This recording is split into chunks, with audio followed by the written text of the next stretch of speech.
3. Енді? Міне осылай. Осылай. Тамаша, әннен кейін көңілдеріңіз бір серпіліп қалған болар. Ал біз тіпті би үйретіп жатырмыз. Оның рас, қазір тағы да ән тыңдаймыз. Әнмен қатар би билеуді үйренеміз. Кезекте би сабағы. Көріңіз. Қайырлы таң достар, көңіл күйлеріңіз қалай? Күндеріңіз сәтті өтсінде келе біз бүгін степ аэробика қозғалыс элементтерін үйренетін боламыз. Ол үшін бізге көңілді музыка қажет. Бірінші іс-қимыл қолсыз жасалады. Яғни бұл ви-степ деп аталады.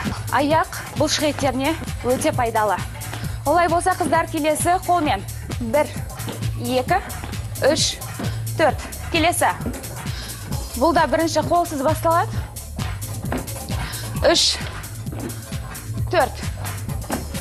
1, 2, 3, 4. Қолмен.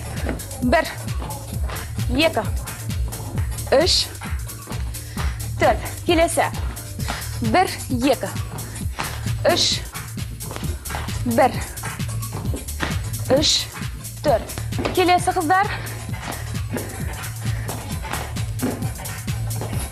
3, 4, 1, 2, 3, және 4.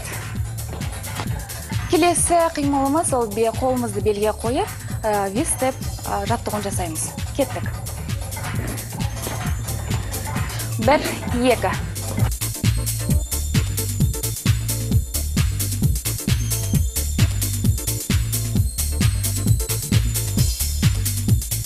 Құрметті достар, бүгін міне степ аэробиканың іс-қимылдарымен таныстық. Олай болса, келесі жолы басқа да аэробиканың түрлерімен танысатын боламыз.